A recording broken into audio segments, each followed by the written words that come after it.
3,000 feet down, where the ocean crushes with a force of 90 atmospheres, a sperm whale keeps hunting, calm, unhurried, and very much alive.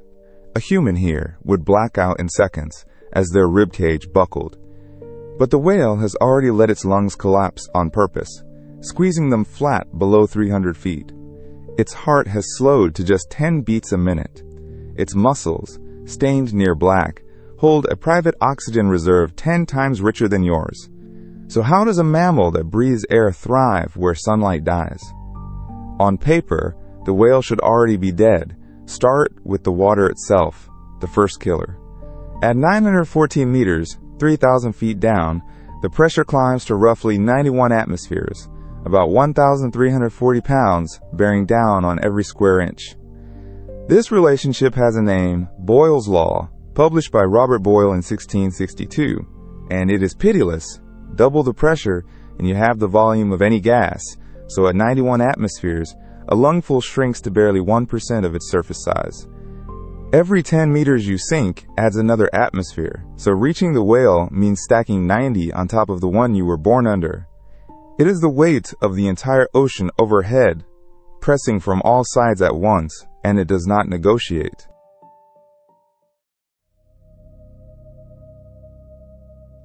Send a human body into that column, and the trapped air fails first.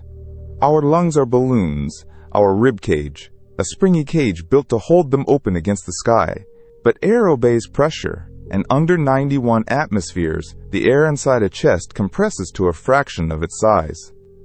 The lungs shrink, the ribs drag inward, and the cage buckles and caves. Freedivers know the outer edge of this. The current no-limits depth record, set by Herbert Nietzsche in 2007, is 214 meters, and even that is less than a quarter of the way down to the whale. Long before drowning is even the question, the body is crushed around the very pockets of gas it was designed to carry. Suppose, impossibly, the chest held. The gas we breathe would betray us next, twice over. Under that pressure, nitrogen from a single lungful of ordinary air dissolves straight into the blood and nerves. The nitrogen-soaked brain turns slow and dreamy and stupid, a haze divers call narcosis.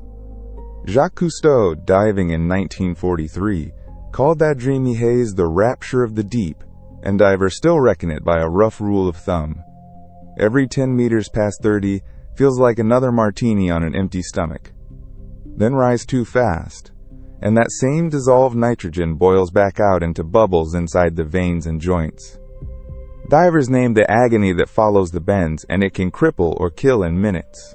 The bends earned its darker history on land first, in the caissons sunk to build bridge piers.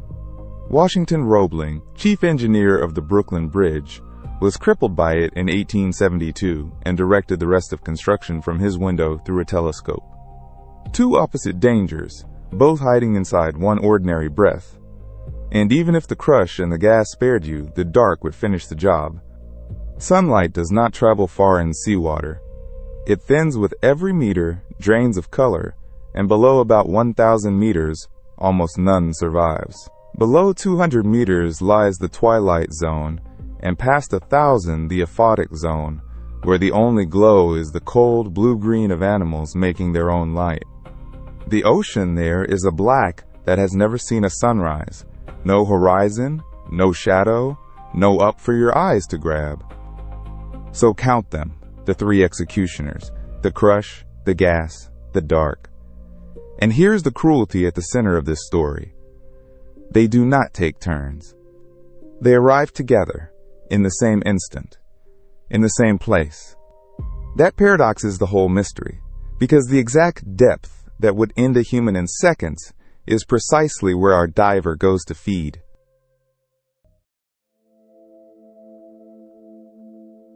So meet the diver, the one animal that treats that death zone as an ordinary dinner table, the sperm whale, the largest toothed predator that has ever lived on Earth. Carl Linnaeus cataloged it in 1758 as Physeter macrocephalus, the blower with the great head. It is an animal that has fought back. In November 1820, an enraged bull rammed and sank the Nantucket whale ship Essex in the mid-Pacific. stranding 20 men in open boats, and later giving Herman Melville the ending for Moby Dick. Big males stretch up to 16 meters, better than 50 feet, and can weigh 45 tons, longer than a city bus and heavier than a loaded truck. And here's the detail that should stop you. This is not some alien of the abyss with gills and antifreeze in its veins. It is a mammal, warm-blooded and air-breathing, a distant cousin to you, that must return to the surface for breath just as surely as you must. It has teeth, and it uses them going straight down. That descent is a commute no human machine could match for centuries. Day after day, the sperm whale drops 600 to 1,200 meters to hunt, hauls itself back up for air, then does it again. And riding atop that vast body is the largest brain of any animal that has ever existed, close to 7.8 kilograms. For scale, that 7.8 kilogram brain is roughly 6 times the mass of yours, the heaviest ever to evolve on this planet. Whatever solves the impossible problem of the deep is being solved by the biggest mind in the sea. And the very first move that mind makes looks, at a glance, like a fatal mistake.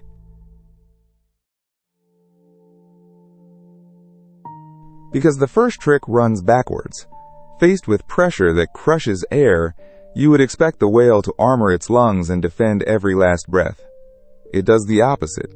As it sinks past roughly 200 meters, it deliberately lets its lungs collapse.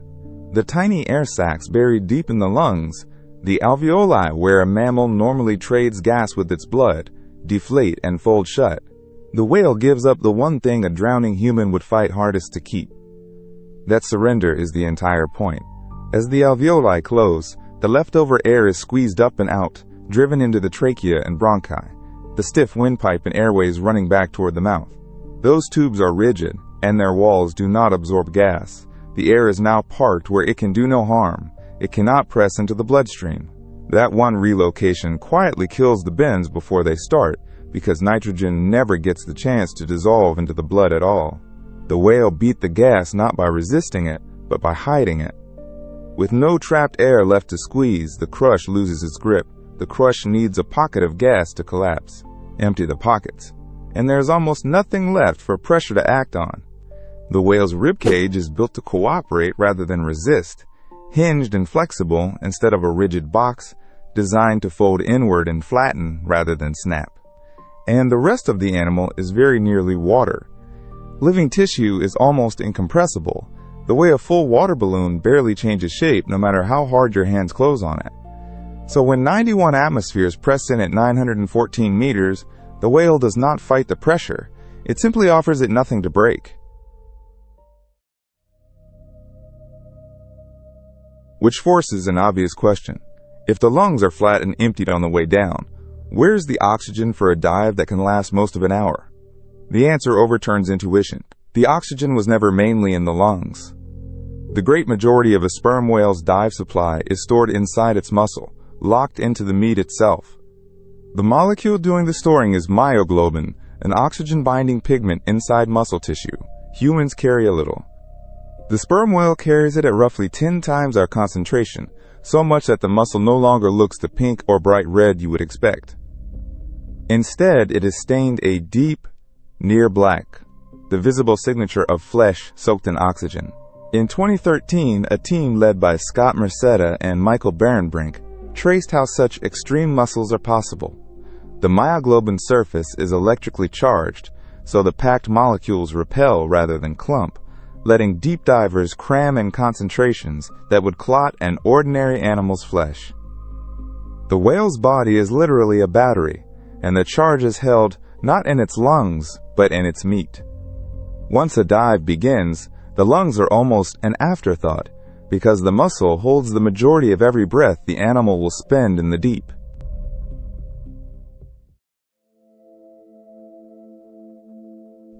A full battery is useless if you drain it recklessly, and here the next system takes command. The instant the whale commits to the descent, an ancient reflex fires, one every mammal carries faintly, including you the moment you push your face into cold water. It is the mammalian dive reflex, and in the sperm whale it is dialed to an extreme few animals can match. The heart hears the order and very nearly stops. That slowdown has a name, bradycardia, and the numbers are hard to believe. A heart that pounds at the surface can fall to something like 10 beats a minute in the depths, long silences stretched between each beat. At the surface, that same heart beats perhaps 60 to 70 times a minute. The drop to 10 is a fall of more than 80%, held steady for the better part of an hour. At the same time, the body plays favorites with its own blood. Circulation is funneled toward the two organs never allowed to fail, the brain and the heart itself, while the outer body, skin, fins, gut, is largely closed off from the flow. Shutting down peripheral circulation hoards every molecule of oxygen for the parts that keep the animal thinking and alive. The whale is rationing itself, cell by cell, and the ration is made to last. That ration stays generous because the blood was upgraded long before the dive began. Sperm whale blood runs thick, with hemoglobin and red blood cells at counts far denser than ours, so every drop hauls a heavier load of oxygen. And there is a secret reserve on top of that. The spleen holds a private stockpile of oxygen-rich red cells, and on demand it contracts, wringing that stockpile into the bloodstream like a second fuel tank opening in mid-flight. The spleen of a diving seal can shrink to release a fifth of its red cells. The whale's works on the same principle, a biological blood doping no athlete could legally match. At every source together in the whale's total oxygen stores per kilogram of body weight far outstrip anything a human could carry. It did not go down merely holding its breath. It went down holding a warehouse.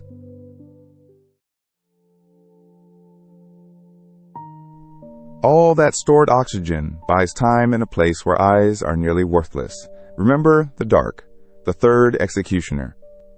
Down in the true hunting grounds, there is effectively no light, no shape, no glint, nothing for a pupil to work with. So the sperm whale does not hunt by sight. It hunts by sound. And to do it, it produces the single loudest sound made by any animal alive. It fires clicks, sharp cracks of sound that can reach up to 230 decibels underwater, then listens for the echoes rebounding off bodies hidden in the black. A click can carry for miles through water, where sound travels more than 4 times faster than in air.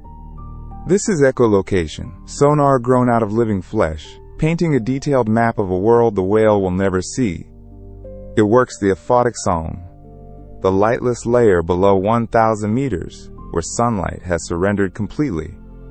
And down there it finds prey worth the journey, among them the giant squid and the even more massive colossal squid. We know these fights happen because the whales surface wearing the proof. Rings of round scars, the unmistakable print of squid suckers, souvenirs of battles waged a kilometer deep in absolute darkness. Those scars can measure 11 centimeters across. The giant squid, Architeuthis, reaches perhaps 13 meters counting its tentacles. The colossal squid, Mesonychoteuthis hamiltoni, is shorter but far heavier, with hooks as well as suckers and eyes the size of dinner plates. The largest eyes in the animal kingdom, near 27 centimeters wide.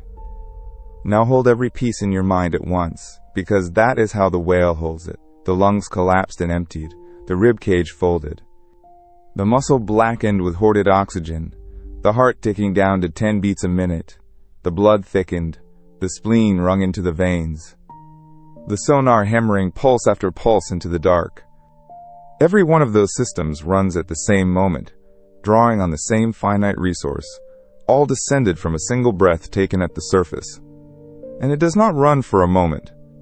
It runs and runs and runs, long past the point where a human heart would have stalled, and a human mind gone dark. A routine sperm whale dive commonly lasts around 45 minutes. Pushed to the limit, it can stretch toward 90 minutes underwater on that one lungful, and the deepest dives ever recorded approach 2,250 meters, roughly 7,380 feet, more than 1.25 miles of black water straight down. Marine biologists learned these limits by bolting suction cup depth loggers onto living whales and reading the traces after the tags popped free and floated up. Through the whole ordeal, the animal carries no gills to strip oxygen from the sea, no tank lashed to its back. There is only that single breath, spent with a discipline that borders on the unbelievable.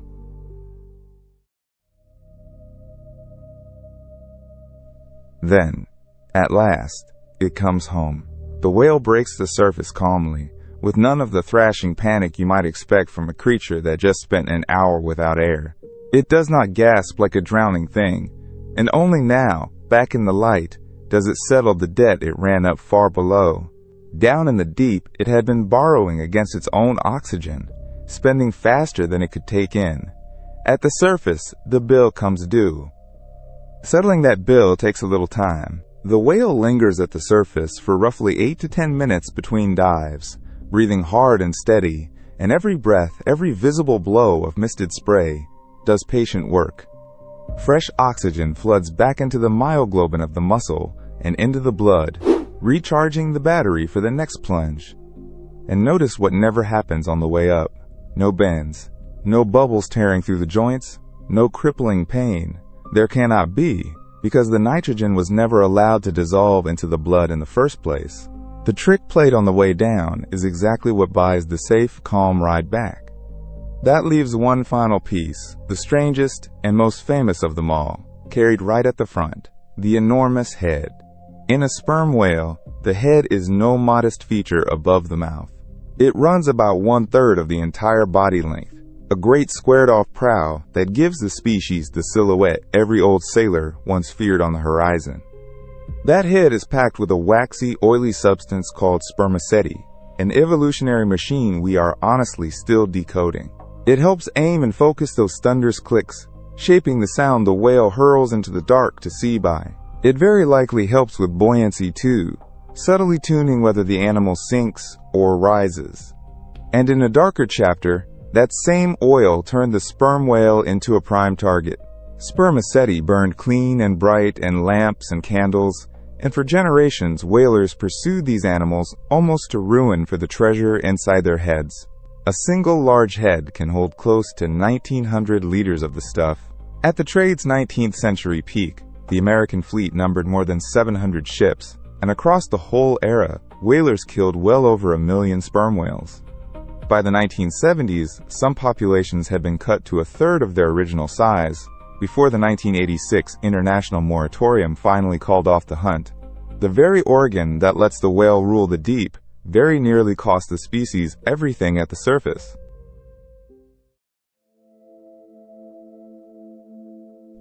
Step back, and the real lesson sharpens into view. The sperm whale never overpowered the deep. It did not grow thicker armor or raw strength to bully its way to the bottom. It rebuilt its own body, part by part to belong there. Collapsing lungs, blackened muscle heavy with myoglobin, a heart slowed almost to stillness, a spleen holding its secret reserve, sonar that sees where there is nothing to see, all working together as one seamless machine. And look at how precisely each piece answers a specific death. The crush that would flatten our lungs is undone by lungs that empty themselves and a body that refuses to compress. The narcosis and the bends are undone by nitrogen never permitted to dissolve. The blindness of the dark is undone by hunting with sound. The suffocation that would take a human in minutes is undone by oxygen stored in the meat and rationed out by a nearly frozen heart. Every fix erases one exact way the depth would kill a person. A warm-blooded, air-breathing mammal thrives where an unprotected human dies within seconds. This is not some monster of the abyss. This is a body rebuilt for the crushing deep. The sperm whale is proof that survival is not always about being stronger than your world. Sometimes it is about answering that world, threat by threat, until the impossible place quietly becomes a home. It breathes the very same air you do. It simply learned to carry that air somewhere you never could. If tonight's descent left you a little more astonished by the ocean, follow along and dive with us into the next story.